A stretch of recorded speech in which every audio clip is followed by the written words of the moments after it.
Bom dia, muito obrigada. Para mim é um prazer, uma satisfação enorme estar aqui. E vamos então traçar um comentário geral à República, essa obra-prima de Platão. Platão, como vocês sabem, é fundador e protagonista na filosofia ocidental. Ele pode ser considerado realmente indispensável, insuperável. Por quê? Porque, de fato, ele levantou praticamente todas as questões filosóficas em suas obras. Ele abriu o caminho para aquilo que seria objeto de indagação ao longo de toda a história ocidental. Ele trouxe as grandes questões, seja na ética, na política, na estética, e, além disso, apresentou um método para enfrentar os problemas filosóficos. A obra de Platão constitui, basicamente, em 36 diálogos, grupos de diálogos. Os primeiros, os chamados diálogos socráticos, aparece Sócrates como personagem principal. Platão, como nós sabemos, foi um discípulo de Sócrates, um discípulo direto de Sócrates, e, através de um método maiêutico, que procura fazer emergir a verdade a partir de indagações, né? Ou seja, a verdade emerge de dentro para fora, através do diálogo, da refutação, através até do recurso à ironia, vai emergindo a verdade a partir desses diálogos. E a República é uma das obras mais importantes e mais influentes de Platão. Hegel chegou a dizer que, se Platão só tivesse escrito uma única obra, bastaria ter escrito a República para ser já indispensável em toda a história da filosofia. Então, é a riqueza de conteúdo dessa obra. Por quê? Ética, política, psicologia, pedagogia, poesia, metafísica, tudo isso aparece nesta grande obra de Platão, que é uma obra da sua maturidade. E é construído à base de diálogo, sendo Sócrates, digamos, aquele que vai conduzindo toda a reflexão a fim de chegar à conclusão: vale a pena ser justos? O que é a justiça? É importante também situar historicamente o contexto em que essa obra é escrita, e isso tem a ver com a própria biografia do Platão, né, que viu, né, a Guerra do Peloponeso, os estragos que houve na cidade de Atenas, a gloriosa Atenas do século V, século de Péricles, estava já no século IV decadente. Esparta saiu vitoriosa e Platão se indaga, então, do porquê dessa decadência. Por que a cidade se corrompe? Por que uma cidade tão gloriosa como Atenas perde e está em franca decadência? Então ele começa a se questionar radicalmente as causas da ordem ou da desordem social. E é isso que vai propor, né, o diálogo à República, uma investigação acerca das causas da decadência da cidade, que Platão vai ver como algo análogo à decadência da própria pessoa humana, a decadência do homem, a decadência do cidadão. E o método de investigação, a gente poderia chamar de um método psicopolítico, né? Por quê? Porque ele vai unir uma reflexão sobre a alma humana com a reflexão sobre a cidade, a polis, né? Por isso um método político, mas ele vai analisar a cidade a partir da análise da alma humana. Ele vai dizer que a realidade da alma humana está escrita como que em letras minúsculas, de difícil leitura. Precisaria ter uma grande acuidade de visão para enxergar a alma humana. Mas ela está refletida na cidade, na polis. É como se a alma humana estivesse escrita em letras garrafais na cidade. Então, vamos olhar a alma olhando para a cidade, porque assim este método permitiria chegar mais claramente à verdade sobre as causas da ordem ou da desordem na cidade. Ela, na verdade, reflete a desordem na alma do homem, do cidadão. E o problema fundamental da polis é a desordem interna na alma dos governantes. Essa é a tese de Platão. Essa decadência, esse estrago que a gente vê à nossa volta, reflete o estrago e a decadência no interior do homem. Por isso é um método psicopolítico, por dizer de algum modo, né? Essa investigação. Então, a gente vai fazer um breve percurso ao longo dos 10 livros que compõem a República para tentar responder a essa pergunta que aparece no livro 1, basicamente assim proposta: vale a pena ser justo ou não?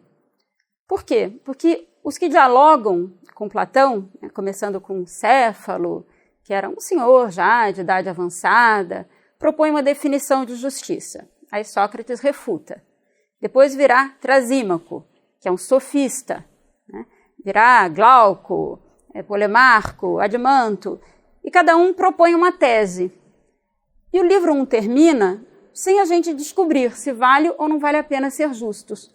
Termina naquilo que nós chamamos de aporia, um beco sem saída. Apenas para ilustrar algumas das definições que são propostas, e Sócrates vai refutando uma a uma, mas sem chegar a uma conclusão definitiva, ele vai precisar analisar muitas coisas, passar por diversos livros, para então chegar à resposta final, se vale ou não vale a pena ser justos. É como se houvesse um monte de digressões a essa pergunta, um monte de raciocínios paralelos, para enfim se concluir o que seria a justiça e se vale a pena lutar por ela ou não. Por quê? Porque no livro 1 e também no livro 2, a gente tem a impressão de que realmente o injusto triunfa. O justo, na verdade, sempre perde. O injusto é aquele que é aplaudido, é aquele que consegue o que quer, é aquele que usa de métodos menos aceitáveis, mas com coragem, para se fazer valer. Em resumo, não vale a pena ser justos.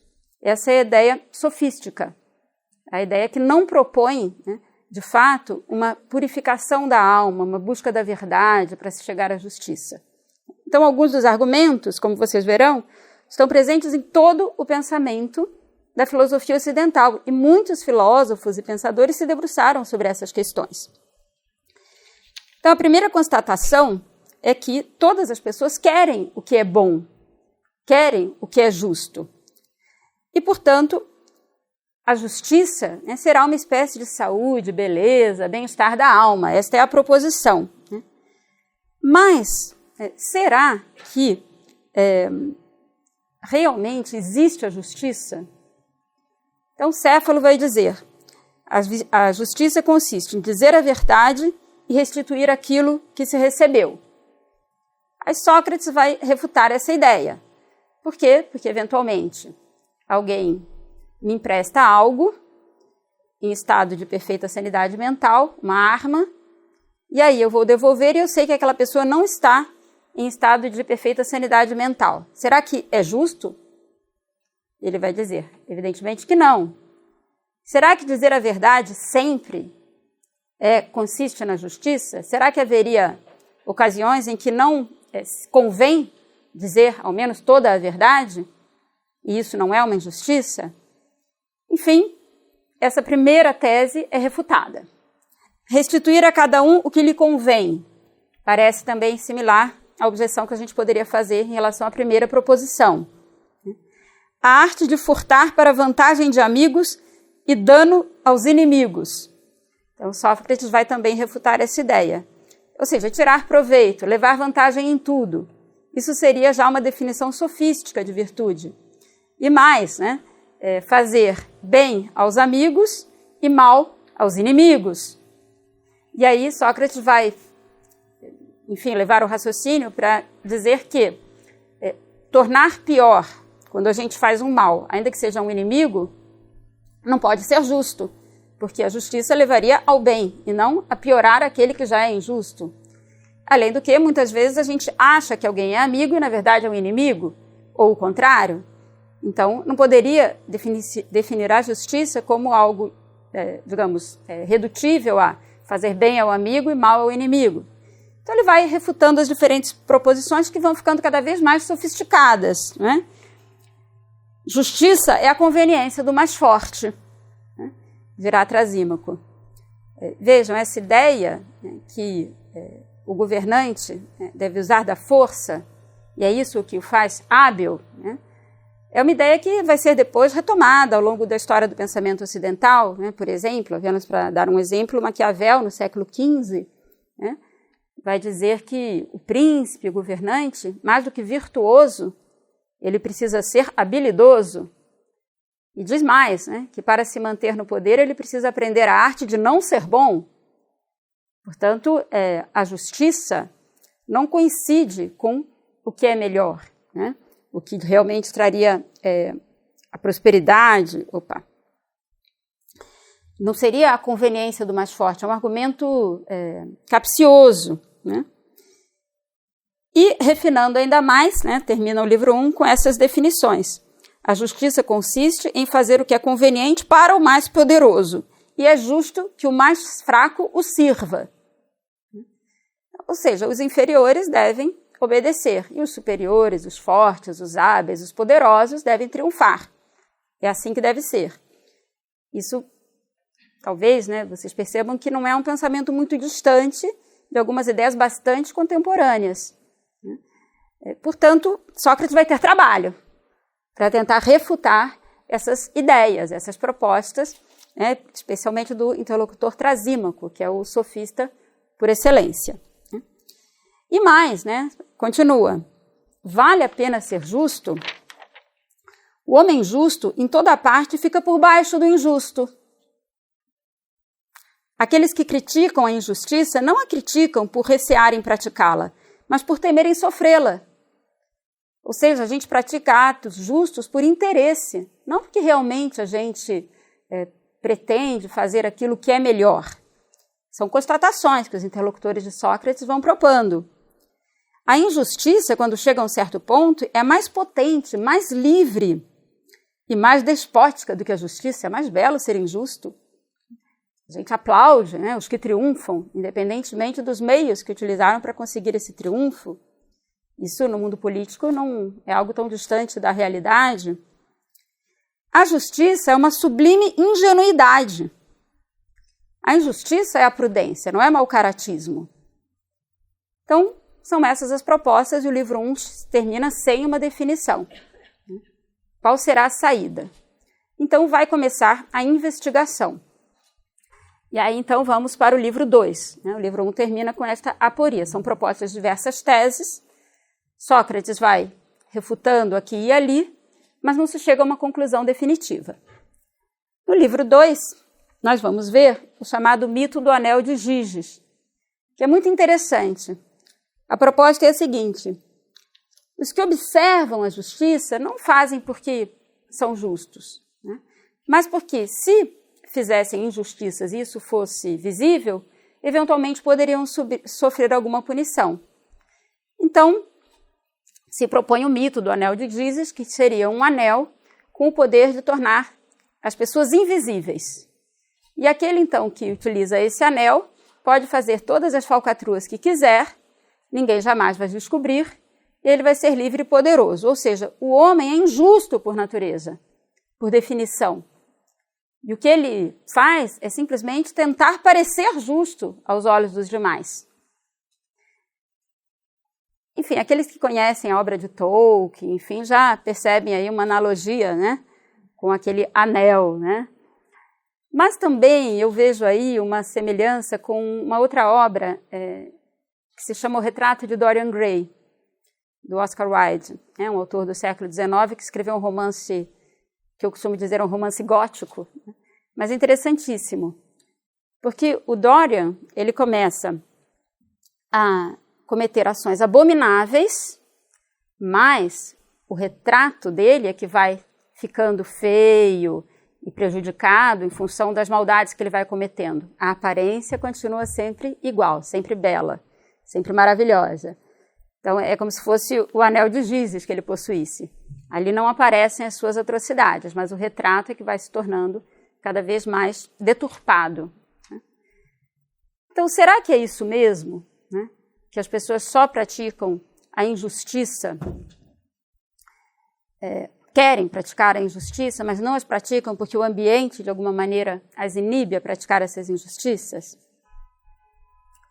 E aí, então, chegamos para o livro 2, quando, para tentar responder a essas questões, Platão vai propor analisar a alma humana, mas analisar a alma humana a partir de um olhar lançado sobre a cidade, sobre os homens, sobre os cidadãos. E até existe uma analogia entre essa classe de cidadãos e também o próprio corpo humano, que tem, no baixo ventre, os apetites, o estômago, o instinto sexual, os desejos, no peito, a força, a coragem, o desejo de enfrentar, e na sua cabeça o desejo de refletir. Mas Platão vai observar que na cidade a maioria das pessoas se dedicam a tarefas de produção, comércio, necessárias para a vida social. E para essas pessoas a principal virtude seria moderar esses impulsos elementares, ao ócio, à preguiça, à sensualidade.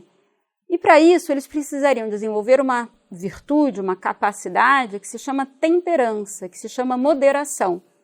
Então essa seria a virtude própria dos artesãos, que teriam que dominar o seu apetite, a sua tendência concupiscível, assim chamada. No segundo âmbito, haveria aquelas pessoas na cidade que têm aquele ímpeto de coragem, de enfrentar, de defender, muito necessárias. Atenas estava decadente, havia perdido uma guerra, era necessário haver os guardiões, aqueles que protegessem a cidade. Então, assim também na sociedade, há pessoas que têm esse ímpeto e que precisam ser educadas convenientemente para defender adequadamente a cidade. E, finalmente, há aqueles que se governam a si mesmos a partir da prudência, da virtude, da sabedoria. Então, ele vai olhando para a cidade e olhando para a alma humana. É como se a cidade refletisse em letras grandes aquilo que há no interior do homem. O seu apetite concupiscível, tendente ao desejo, o seu apetite irascível, tendente à coragem, à resistência, à luta, e a nossa capacidade de reflexão, uma capacidade superior. Então ele vai começar a observar que em uma cidade em que se os instintos estão soltos, as pessoas buscam seus próprios interesses, se deixam levar pelos próprios desejos, essa cidade será decadente. Se os guardiões não exercem a sua função, essa cidade será decadente. Que é necessário um governo superior para harmonizar, de algum modo, todas essas tendências que compõem a vida social, nas suas diferentes funções, todas elas necessárias. Mas a justiça estaria fundamentalmente nesse equilíbrio, nessa ordem, seja no governo da cidade, seja no governo da alma. Mas isso vai sendo construído muito paulatinamente, ao longo de todo o livro A República. Então, me parece que é importante ter em conta que mais do que um projeto político, um modelo político de república, a república é uma análise profunda da alma humana. E nisso está a riqueza da obra. A gente vai desenvolver ali muitos pontos relacionados à própria ética, à própria metafísica, como é que a gente chega a perceber o que efetivamente é justo. Então, todos os pontos importantes, da filosofia platônica, que são inúmeros, estão de alguma maneira ainda em forma não totalmente desenvolvida, isso será feito nos diversos outros diálogos platônicos. As grandes ideias platônicas aparecem aqui, seja no campo da psicologia, da pedagogia, da ética, da política, da metafísica, teoria do conhecimento. E é isso que a gente vai ver ao longo dos livros, tentando se aproximar dessa resposta, o que torna um homem ou uma cidade justa. Como é que se alcança esse equilíbrio diante de forças tão díspares? E aí o livro 3, então, será dedicado à educação dos guardiões, que seriam aqueles encarregados de defender a cidade, promover a paz interna e a defesa externa. E aí é interessantíssimo, porque para os guardiões, que precisam dominar o seu ímpeto, a sua coragem, a sua ambição por triunfar, por vencer, será muito importante a música para moderar o espírito e a ginástica para preparar o corpo. E Platão terá toda, digamos assim, uma censura pedagógica em relação a quais músicas devem ser admitidas. Não aquelas que impõem um ritmo, uma batida, mas não, né? Músicas adequadas ao desenvolvimento do espírito, à preparação para a guerra. Então ele vai desenvolver ideias bem interessantes, né, que propõem a educação musical, né, para, digamos assim, os militares, né? E ao lado disso uma preparação física conveniente, né? E aí é que a gente já percebe também aquele dualismo platônico que está presente em toda a sua obra. A dimensão corporal, física, material, e a dimensão espiritual, a dimensão do conhecimento, daquilo que é inteligível. E a gente precisa ser educado em todo o nosso ser, tanto no aspecto físico como no aspecto espiritual. No aspecto físico, a ginástica, tudo que diz respeito ao corpo. No aspecto espiritual, a música, que pode nos elevar, que pode nos tornar melhores, mas não qualquer música. E tem que haver um equilíbrio entre ambas. Então é bastante interessante todo esse capítulo. E aí a ideia, que é sempre platônica, ser bons guardiões de si mesmos, tendo um comportamento tal que será o mais útil a eles mesmos e à cidade. Veja que interessante, sermos bons guardiões de nós mesmos.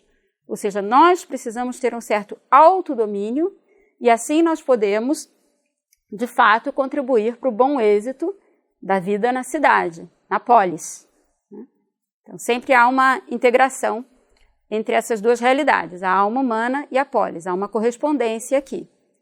E apenas também uma observação que é importante, que na filosofia platônica, embora seja muito claro o dualismo entre o mundo material e físico, não necessariamente isso se resolve em um antagonismo entre um mundo e outro. Há, na verdade, a necessidade de uma integração entre ambos. E na medida em que a gente vai ascendendo no conhecimento, na virtude, na ideia, né, do bem, isso vai se entregar cada vez melhor. Mas, também adverte Platão, os guardiões, eles têm um risco, que é se apaixonarem pelo ouro, pela prata e se corromperem. Né? Imagina, se aqueles que devem guardar a cidade, os militares, se tornam corruptos, o estrago é muito grande. E Platão diz, eles já têm esse ouro e a prata na sua alma. Né? Por quê? Porque eles estão refinados por aquela educação. Naturalmente que essa divisão, né, entre os artesãos, os guardiões e os sábios, os filósofos, né, os governantes, tem a ver com as aptidões naturais do indivíduo. Né? Platão entende que cada um tem as suas aptidões ou talentos naturais e é isso que deve ser desenvolvido para que exerça mais convenientemente aquela função na cidade para o qual está mais imediatamente habilitado. E aí chegamos no livro 4º, que é uma preciosidade. Todos os livros são maravilhosos. O livro 4º tem uma peculiaridade importante, porque ainda desenvolvendo aquela ideia, né, naquele desejo, né, de afinal chegar a responder o que é a justiça, vale a pena ser justos, pela primeira vez, né, aparecem essas virtudes que anos depois, muitos séculos depois, serão cunhadas como as 4 virtudes cardeais. Mas a primeira referência às virtudes cardeais, explicitamente, estão no livro 4º do livro A República, de Platão. Ele teve essa intuição profunda sobre a alma humana, em que a moderação, a temperança, ela tem como sede, vamos dizer assim, os nossos apetites sensíveis. A coragem ou fortaleza tem como sede o nosso apetite irascível. A prudência, né, ou sabedoria. Ontem vocês tiveram uma aula fantástica, né, sobre a prioridade da prudência, né, no governo, da alma. E a justiça, que seria essa capacidade, essa vontade de harmonizar tudo isso. Então isso já aparece explicitamente no livro 4º da República. Depois vários autores, a começar por Aristóteles, que vai desenvolver amplamente, né, um tratado sobre as virtudes, mas está ali a ideia de Platão na República. E essa ideia é tão bonita, né? Há na cidade e na alma de cada indivíduo as mesmas partes em número igual, essas potências, né? Na verdade, ele divide em 3, né? A concupiscível, irascível e a nossa razão. A razão seria essa parte da alma que compete aos filósofos, especialmente, alcançar. Né? Por quê? Porque eles se libertaram das sombras, e aí vamos agora explorar o mito da caverna, e são capazes de chegar ao mundo inteligível, ao mundo da compreensão profunda, das causas. E aí encontram na ideia de bem, a luz, né? Para orientar toda a existência e todo o governo de si mesmo. Então, a ideia da soberania do bem. Mas para isso é necessário uma ascese, uma elevação, um sair da caverna, sair do mundo das sombras, para chegar a essas ideias mais puras, mais belas, mais perfeitas, que vão orientar toda a ação humana, e com isso também toda a ação da cidade. Por isso os filósofos precisam estar familiarizados com o bem e precisam governar a cidade. A famosa tese dos reis filósofos. Né? E essa imagem tão bonita, né? A virtude será uma espécie de saúde, beleza e bem-estar da alma. Podemos avançar. No livro 5º, já se vai avançando para então como realizar na cidade essa harmonia, essa integração. Então, aí há uma proposta muito ousada, que foi interpretada de muitíssimas maneiras ao longo da história. Né? Alguns autores veem aí até uma semente de socialismo, né? Destruição da família, enfim, e autores renomados, né, fazem essa leitura. E outros não, né? Por quê? Porque tem aquela ideia profunda de que o que Platão está propondo não é um modelo prático de organização da cidade, mas é uma análise profunda da alma humana, como a alma humana deve se governar. E assim sendo, a cidade será também bem governada. Mas o que ele propõe, né? Uma igualdade radical entre homens e mulheres. Então ele vai se focar aqui na educação dos guardiões. E isso é bastante ousado também, tendo em conta a cultura grega. As mulheres podem inclusive guerrear, governar, filosofar. Por quê? Porque depende da aptidão do indivíduo e não do fato de ser homem ou mulher. E deveria haver uma comunidade entre homens e mulheres onde os guardiões não priorizassem a sua família nuclear, e sim a polis, né? O que é melhor para a cidade. Então ele vai entender, por exemplo, que um homem pode ter várias mulheres e vice-versa, não há ali uma família nuclear, né, responsável pela educação. Não, a educação pertence ao Estado, né, à polis, né? E nessa comunidade, portanto, não aparece o conceito de pessoa, um conceito de indivíduo. Pessoa vai ser um conceito desenvolvido só na Idade Média, e indivíduo é um conceito do século XVIII. O que Platão está olhando não é a pessoa individual como nós olhamos, ou mesmo o indivíduo, né? O indivíduo, sujeito de direitos, não. Ele está olhando para alguém que integra a polis. Nós somos a polis, estamos a serviço da polis. Aquilo que for melhor para a polis é isso que convém ao cidadão. Por isso essa ideia tão esdrúxula, né? A gente poderia pensar, né? Onde o cidadão não tem família, o que ele tem é a polis. Né? E em função disso, a polis será melhor governada, porque todos estarão melhor preparados para servir a polis. Né? E aí então aparece no livro 5º a tese famosa do rei filósofo.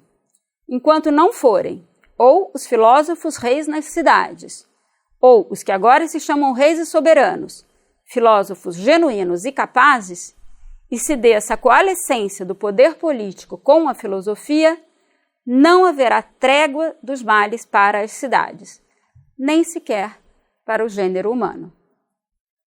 Enquanto os sábios, aqueles que têm essa capacidade de autogoverno, aqueles que têm a capacidade de reflexão, aqueles que compreendem profundamente a ideia de bem, que pensam, né, em como elevar, né, os cidadãos das trevas, da ignorância, para a terra do conhecimento, da sabedoria, da prudência, capaz de iluminar, né, os seus concidadãos, enquanto não forem esses os que governem, não haverá trégua, haverá decadência. E isso também era o que Platão observava à sua volta, uma decadência. Ele viveu, né, a morte de Sócrates, quando 30 tiranos, né, e um governo que degenerou e já estava degenerado em uma democracia, condenou Sócrates, que era o filósofo. Então, ele viu uma perversão na cidade. E isso por quê? Por conta do desgoverno na própria alma dos que governam. E aí, no livro 6º, ele vai se dedicar a duas ideias. Quem é o verdadeiro filósofo? Quem é o verdadeiro sábio? E quem não é o verdadeiro filósofo? Quem não é o verdadeiro sábio? Então, ele começa falando sobre quem é o filósofo, né? E a ideia da soberania do bem. Né? Aquele que reflete, aquele que pensa, aquele que busca a verdade. Né? Filósofo significa exatamente isso, o amigo da sabedoria. Né? Esse que deve governar a cidade. Mas quem é ele? Porque não só, né, na época grega de 2.400 anos atrás, né, mas às vezes a gente associa o filósofo a alguém bastante excêntrico, que não vive muito na realidade, que viaja. Né? Aliás, tem um autor, um comediante, né, do século IV, que é Aristófanes, né, que faz uma autêntica gozação, né, uma sátira mesmo, uma comédia que se chama As Nuvens, satirizando a figura do Sócrates. Ele vive nas nuvens. Né? Ele não conduz as pessoas a lugar nenhum. Né? No fundo, sejamos pragmáticos. Não serve para nada essa filosofia. Mas quem é o verdadeiro filósofo? O filósofo, convivendo com o que é divino e ordenado, tornar-se-á ordenado e divino até onde é possível a um ser humano. Sem se limitar a modelar-se a si mesmo, acaso julgas que será um mau criador de temperança, justiça e de toda virtude no povo? Ou seja, se ele se governa bem a si mesmo, ele saberá também governar com sabedoria e infundir em todas as classes, em todos os cidadãos, esse amor à temperança, à coragem, à justiça. Não sei se vocês se recordam, há um poeta barroco brasileiro, Gregório de Matos. Ele tem uns poemas satíricos, né? Num deles ele se dedica a falar do governo da Bahia, né? E aos que governam ele diz assim, né? Não sabem governar sua cozinha e querem governar o mundo inteiro. Né? Então, de alguma maneira, ele está dizendo isso aqui. A gente não pode querer governar o mundo se a gente não governa a própria cozinha. Se quiserem a versão do Jordan Peterson, né? Arrume seu quarto e depois você pensa em mudar o mundo. Então, claro, essa ideia de que é preciso esse autogoverno, essa prudência, essa sabedoria para o exercício de qualquer função pública. E outra ideia importante em Platão, a ideia do bem é a mais bela e elevada das ciências, e que para ela é que a justiça e as outras virtudes se tornam úteis e necessárias. Vou me deter um pouquinho mais nesse ponto. Né? A ideia de bem é uma ideia importantíssima, né?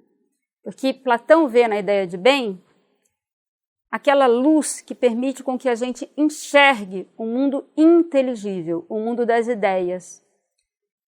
Assim como o sol, no mundo físico, permite que a gente enxergue as realidades sob aspecto sensível e material, se não há luz, nós não vemos. Se não há bem, se a gente não tem familiaridade com essa ideia de bem, a gente não enxerga a realidade.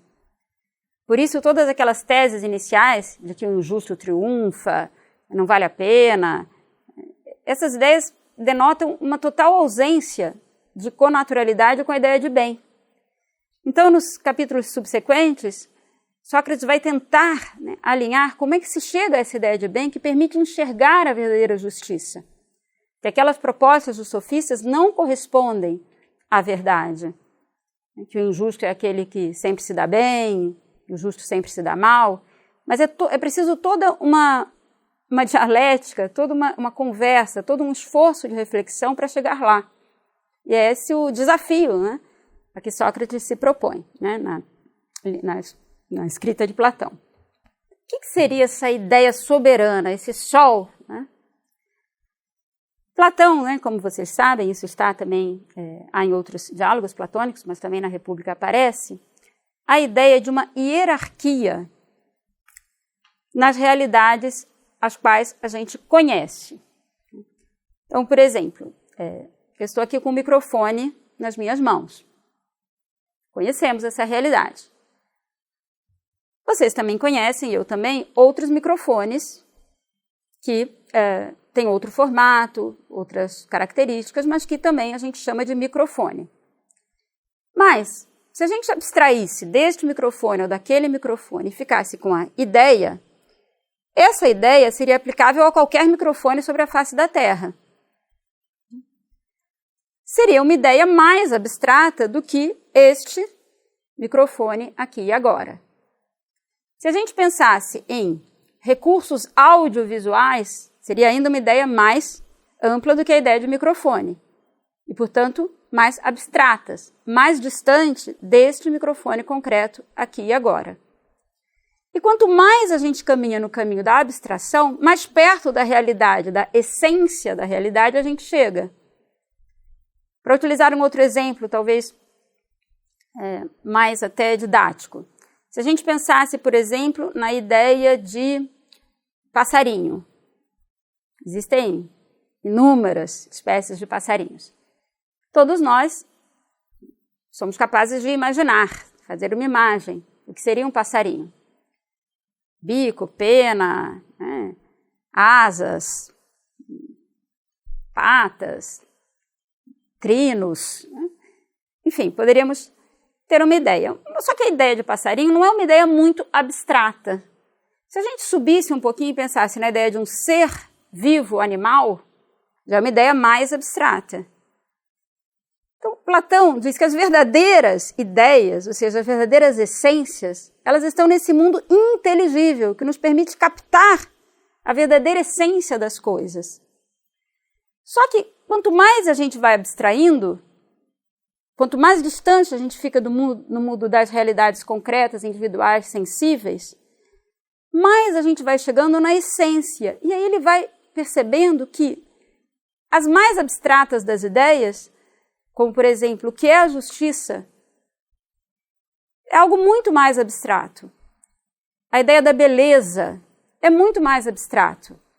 Mas essas ideias são mais perfeitas porque, de alguma maneira, todas as outras realidades sensíveis, concretas e materiais, tem algo de belo, tem algo de bom, tem algo de justo. Então, essas ideias fundamentais é que conferem a essência a toda a realidade visível. E no cúmulo da hierarquia das ideias está a ideia de bem, a ideia soberana. Porque, de alguma maneira, tudo o que há participa deste predicado de bondade. Então, a ideia mais radical que organiza, que hierarquiza todo o universo cognoscível é a ideia profunda de bem. Essa é a grande luz, né, que vai orientar todo o nosso conhecimento. Isso vai ficar mais claro na alegoria da caverna. Né? Isso ainda está no capítulo 6. Ele vai desenvolvendo aos pouquinhos essas ideias. Né? Então, isso aqui tem a ver com a metafísica platônica, onde a causa do mundo sensível, na verdade, é algo inteligível. O que significa isso? Isso está no diálogo Fédon, né, de uma maneira muito bela, né, quando Sócrates é condenado à morte e os seus discípulos têm a ideia de que ele fuja para uma cidade chamada Mégara, onde haveriam jogos esportivos, e lá os seus discípulos conseguiriam que ele fugisse, porque a condenação dele era claramente injusta, ele já estava condenado. Mas Sócrates decide não ir para Mégara, e aí no diálogo Fédon ele explica por que ele quer continuar em Atenas. E ao explicar isso, ele diz mais ou menos isso, que a causa dele não estar em Mégara não é que os seus ossos estejam aqui dispostos, as suas articulações, os seus nervos. Não é essa a causa de ele não ir para lá. Ele vai dizer, é uma determinada concepção daquilo que é melhor. É um logos, é uma razão que ele sempre, digamos, pregou de alguma maneira o respeito às leis da cidade, ele não vai desobedecer às leis da cidade. Então ele é uma razão, é uma causa imaterial que explica o material. ele não está lá não por uma causa física, mas por uma causa metafísica, por um logos, por uma razão, por uma decisão, por uma concepção daquilo que realmente é melhor. Em outras palavras, o mundo está assim como está, não por razões físicas, né, como propõem os filósofos pré-socráticos. A causa do mundo é o fogo, é a água, é a terra, é o ar, qual é o elemento fundante? É uma explicação física para o mundo que a gente vê à nossa volta.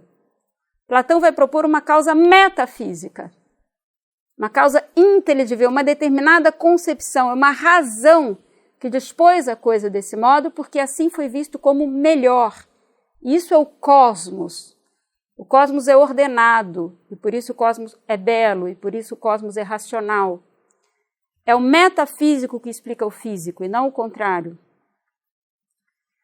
Então, Platão vai dizer isso, que as ideias mais profundas e que vão explicar o mundo físico, a causa última seria a ideia de bem, da qual participam, de algum modo, todos os seres que a gente vê e contempla. Podemos avançar. E aí chegamos no livro mais interessante, mais conhecido e mais instigante mesmo, penso eu, talvez, de toda a obra platônica, que é o livro 7º do livro A República, que é a famosíssima Alegoria da Caverna, né? Que implica, né, uma saída da caverna, uma ascensão, é um movimento de subida, a saída da caverna, essa é uma informação importante, né? Essa ascensão da alma do mundo sensível para o mundo inteligível. E aqui um dos textos seminais. No limite do cognoscível, daquilo que se pode conhecer, é que se avista a custo a ideia de bem. E uma vez avistada, compreende-se que ela é, para todos, a causa de quanto há de justo e belo. Que no mundo visível foi ela que criou a luz da qual é senhora, e que no mundo inteligível é ela a senhora da verdade e da inteligência, e que é preciso vê-la para se ser sensato na vida particular e pública. E em que consistiria a educação? Como é que a gente chega a contemplar a ideia de bem e, a partir disso, orientar a nossa própria vida e também a vida pública? A educação. E aí, isso está num diálogo muito interessante também, que é o Menon, que é um diálogo sobre educação, em que Platão vai desenvolver isso. É preciso dar os meios para orientar a visão na direção correta. Há um aprendizado, há etapas a serem superadas para se chegar a contemplar a ideia de bem. Então, se começa do mais sensível e depois a geometria, a matemática, a astronomia e, finalmente, a dialética, o raciocínio, a refutação, de onde vai surgir a percepção da verdade, a percepção do bem. Então, é toda uma ascese que vai levar-nos do mundo das sombras para o mundo da verdade, para o mundo do bem. Mas é necessário sair da caverna. Então, aqui já vamos explorar um pouquinho mais essa ideia, em duas etapas. Primeiro, aqui, a imagem, Então, existem prisioneiros olhando sombras. Há um muro, pessoas que carregam objetos, e os prisioneiros veem apenas a sombra. Há um fogo que ilumina e que projeta essas sombras, mas fora da caverna há um sol, há uma luz. Mas quando nós estamos dentro da caverna, vemos apenas sombras, desconhecemos completamente o mundo exterior. E aqui há uma contraposição entre o mundo sensível e o mundo inteligível. O mundo sensível tem como correspondente o sol, como aquilo que permite ver o mundo sensível. Mas as coisas visíveis são todas materiais, são todas temporais, mutáveis e imperfeitas. A gente pode destruir esse microfone, mas a gente não pode destruir a ideia de microfone. A ideia ela é imaterial.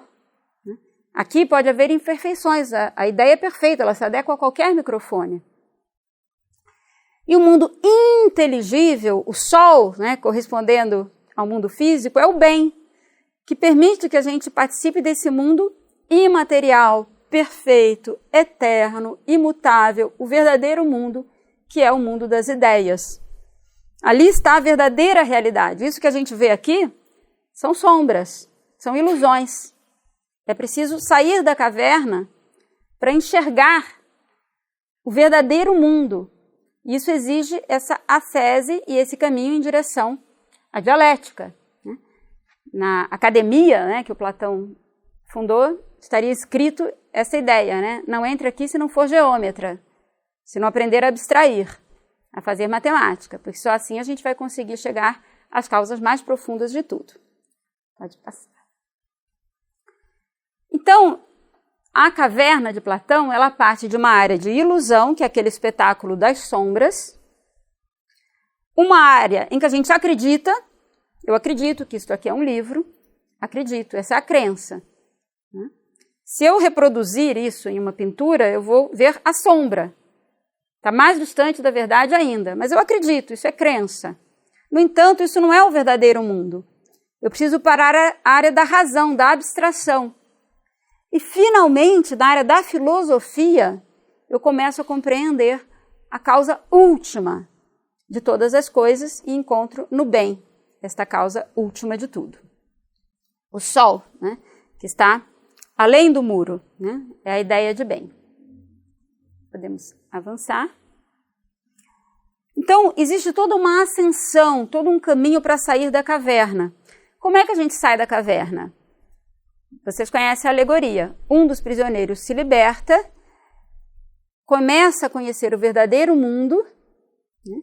E aí tenta, então, resgatar os prisioneiros. Isso é uma imagem do que aconteceu com Sócrates, que através da dialética ia levando as pessoas à verdade, a questionar os sofistas, e, no entanto, ele tenta voltar à caverna e ele é morto. É condenado à morte, porque preferem ficar na ignorância. Então, esta é a ideia. A imaginação é apenas uma sombra, a crença é os objetos que produzem as sombras, o pensamento discursivo, a matemática que me permite abstrair, né, já é uma outra ascensão, já estou entrando no mundo inteligível, e, finalmente, a intelecção profunda, né, captar a ideia profunda de todas as coisas. Essa é a filosofia.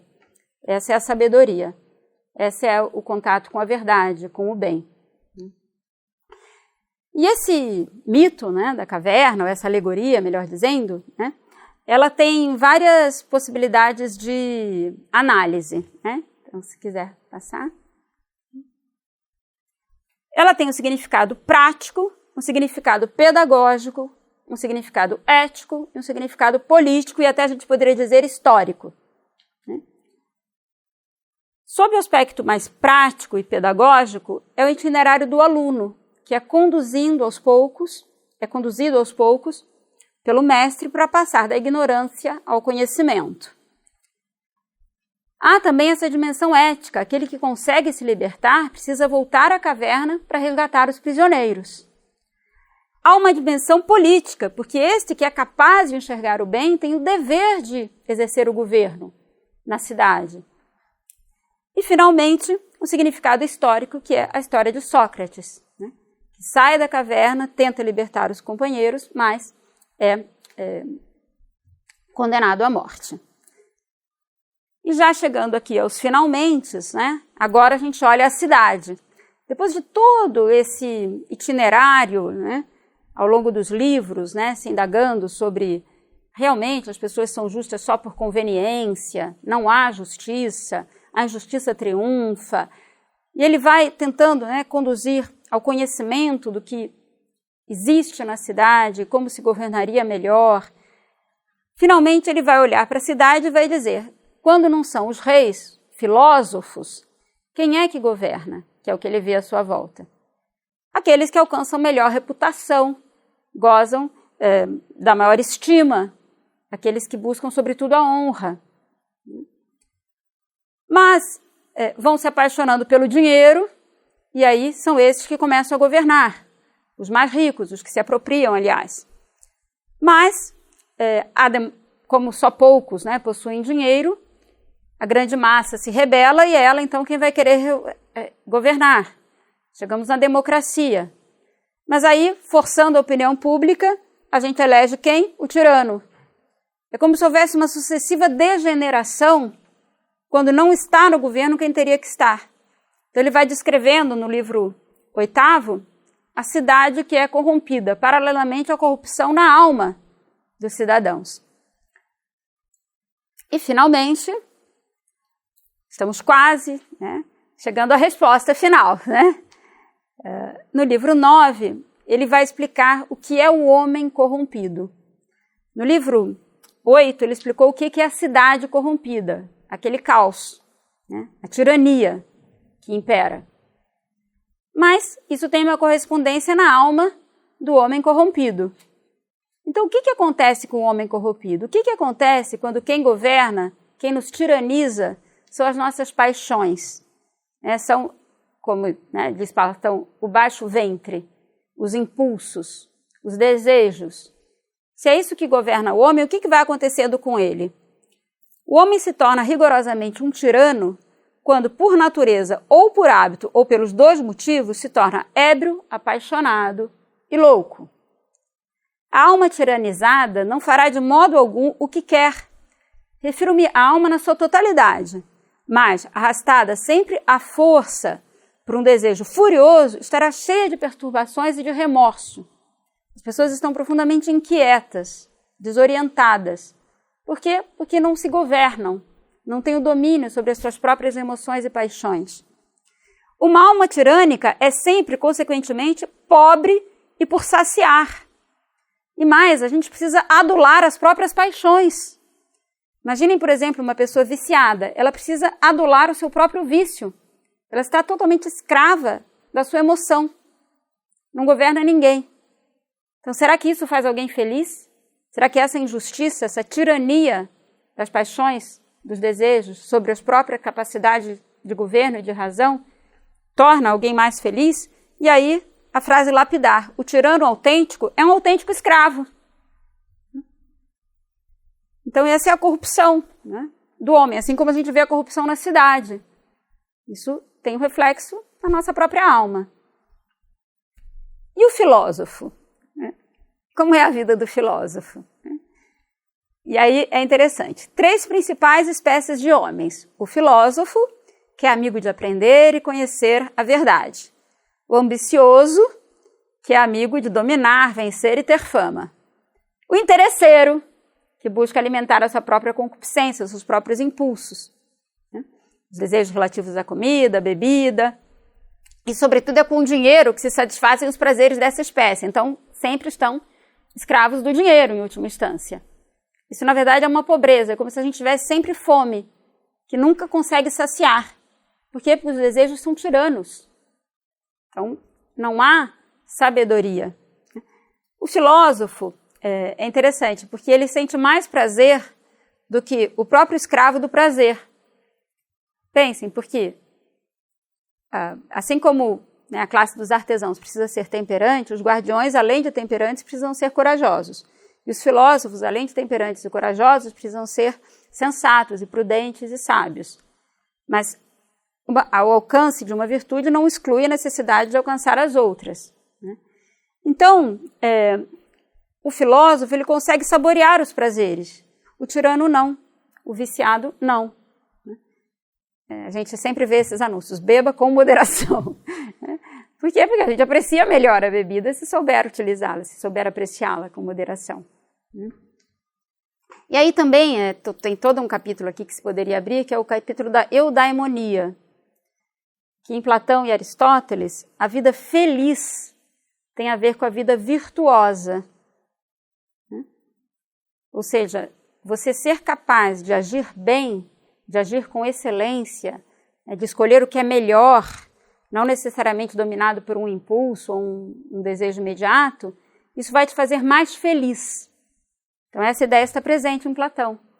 Por quê? Porque o autêntico tirânico, um tirano autêntico, é um autêntico escravo Ele não tem domínio, ele não é feliz, em última instância.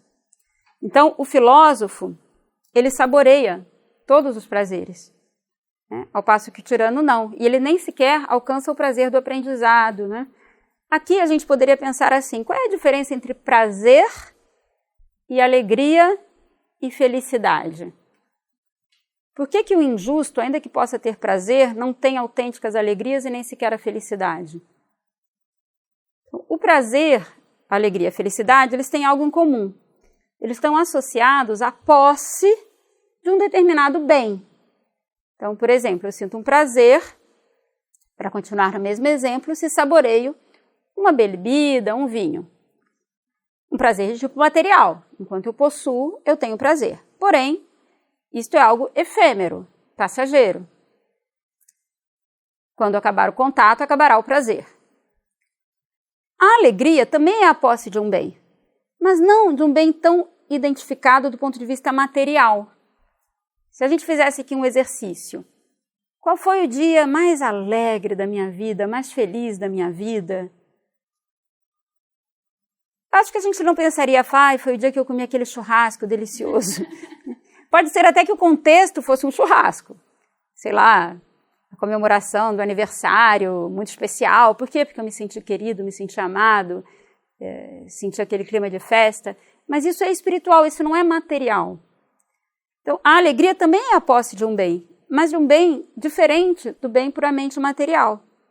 Então, por exemplo, a alegria de aprender algo novo, a alegria, como a gente dizia, de se sentir e de se saber amado.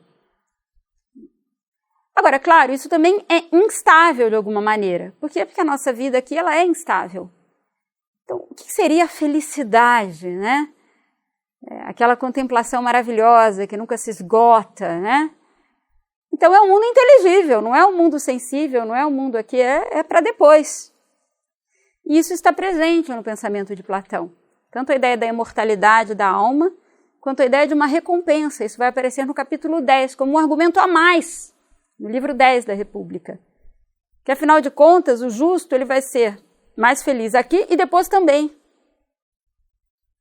Ou seja, a gente refina o prazer quando vive a justiça, e não o contrário. Por isso aquela proposição inicial de que o injusto é super feliz, triunfa sempre, é despótico, Platão, Sócrates, vai refutar. Por quê? Porque ele vê o desgoverno na vida do injusto, vê a submissão às próprias paixões, a inquietação perene, e além disso, efêmero. Então, a fome e a sede e sensações desse gênero são uma espécie de vazio no estado físico. A ignorância e a insensatez são também um vazio no estado da alma da pessoa injusta. A gente compara, né? Assim como uma pessoa que está com sede, que está com fome, ela está inquieta, uma pessoa que está insensata, injusta, ela também está desgovernada por dentro, né? E isso não a faz feliz. E aí chegamos, então, à arte prejudicial, né? E vejam como cada um desses tópicos abre indagações para todos os âmbitos da filosofia. E esse é um dos méritos grandes do livro A República. Né? Por quê? Porque se a gente deixa tudo livre, leve e solta, diz Platão, a gente leva à infelicidade generalizada. Por isso ele diz, né, na verdade o tema da beleza em Platão não está ligado ao tema da arte, está ligado ao tema do amor. Então Platão ele tem uma certa censura em relação à arte, por quê? Porque ele enxerga a bondade da arte, ou a maldade da arte, na medida em que ela se distancia da verdade. Né? Por quê? Porque é a imitação da imitação. Né? Quando alguém faz, por exemplo, uma obra de escultura, a escultura corresponde, né, à cópia de algo que já é uma cópia do mundo das ideias. Portanto, é duplamente afastado da verdade, ou seja, não contribui para que as pessoas cheguem à verdade. Então ele critica duramente os poetas, enfim, faz toda a sua teoria da arte. Né? Os poetas dão satisfação e regozijo à parte da alma que devemos conter. Então a gente ri, a gente chora, a gente se emociona sem nenhuma medida. Bom, isso não é próprio de uma pessoa sábia e sensata. Depois Aristóteles, como nós sabemos, vai dar um outro tratamento a essa questão. Ele vai ver o fenômeno da catarse, né, que a arte nos purifica, as emoções nos purificam, né? Mas Platão tem essa crítica, né, está lá no livro 10. E aí, então, ele vai falar de como é importante o cuidado da alma, sobretudo. Não te percebeste que a nossa alma é imortal e nunca perece? Assim como as ideias são eternas, imutáveis, perfeitas, a alma é assim também, né? A tese da imortalidade da alma não é desenvolvida na República, né? Isso está em outros diálogos platônicos, mas sim aparece a tese da imortalidade da alma no final como um argumento que coroa toda a sua teoria da justiça, né? Por quê? Porque nem sempre a justiça se faz plenamente aqui nesta vida, mas ele recorre ao mito para propor, né, que as coisas não se processam exatamente assim, ele não tem essa pretensão, mas seria belo acreditar que é assim. E de fato parece que nos permite conhecer melhor a realidade, o mito, do que simplesmente parar o pensamento. Então ele vai derivando. E aí é belíssimo o mito de Hermes, é super complexo, né? Mas que, em resumo, diz assim: haverá um julgamento depois da morte e uma recompensa. E ele diz, até para esse momento posterior, vale a pena ser justo. Por quê? Porque se nós tivermos tido capacidade de discernimento aqui na Terra, nós vamos também discernir como eu vou querer, qual modelo de vida eu vou querer para a minha próxima vinda a este mundo. Porque ele entende, né, tem a doutrina da mente em psicose, né, de Platão, do que a gente poderia durante 1000 anos, e aí tem a ver com os pitagóricos, enfim, é uma longa história. Mas essa ideia de que as nossas vidas vão sucessivamente nos purificando. Mas depende da escolha que a gente faz. Então, se nessa vida a gente faz escolhas justas e boas, nós vamos cada vez chegando mais próximos à ideia de bem. E embora a gente não escolha exatamente, né, quais são as circunstâncias em que eu vivo, né, nenhum de nós escolheu, né? Aí eu nasci no Brasil no século XXI, em tais circunstâncias econômicas, sociais, culturais, a gente não faz essa escolha, né? Tem muito que nos é dado. Mais ou menos é isso que acontece aqui na planície, né? A que se refere o mito de Er. Temos lá a sorte, que vai cair em algum tipo de existência. Mas, se eu tiver discernimento, eu vou escolher o modo como eu vou viver isso que me é oferecido. Então, se eu faço escolhas boas, eu me preparo não só para viver bem aqui, como também em vidas futuras. E o filósofo é aquele que está mais próximo da realidade do eterno, da bondade, do bem, né? Então, aqui, né, ainda no segundo tópico, a injustiça, a intemperança, a covardia e a ignorância tornam a alma má. Ao passo que a temperança, a coragem, o conhecimento vai tornar a alma boa. Então, a resposta, qual é a resposta final? Vale a pena ser justos ou não vale a pena ser justos? Depois de toda uma reflexão, né, sobre a política, sobre a ética, sobre a teoria do conhecimento, como é que a gente vai conhecer a verdade, o que é que nos vai fazer felizes, o que nos ajuda para a nossa educação, o que nos desorienta na nossa educação, qual seria a educação ideal. Depois de conversar sobre tudo isso, aí ele chega na resposta final. O nosso exame, isso é importante, de respeito ao que há de mais importante. A felicidade ou a infelicidade na vida? A pergunta sobre a justiça é esta. Por isso a gente dizia, a República não é um tratado sobre um modelo político, é um tratado sobre a alma humana.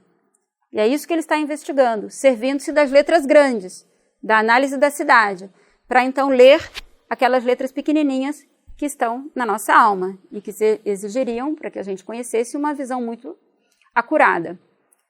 E aí, essa é a conclusão de Platão.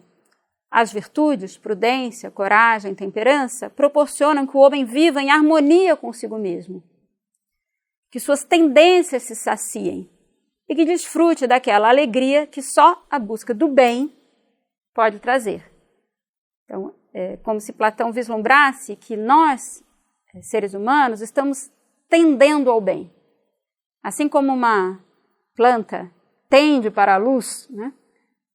Ela só sobrevive quando está orientada, né, para a luz. Nós também, para ter uma existência feliz, precisamos nos orientar em direção ao bem. Mas para isso precisamos sair da caverna. Precisamos fazer essa ascese. Precisamos sair do mundo sensível, do mundo das sombras.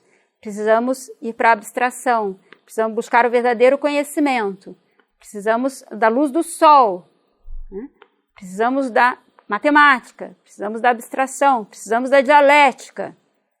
E assim, quando a gente se familiarizar com a verdade e com o bem, a gente estará, em primeiro lugar, senhores de nós mesmos. E isso nos fará bons cidadãos, né, e capazes de nobres ações, né, como depois dirá Aristóteles, né, na sua Ética. Muito obrigada.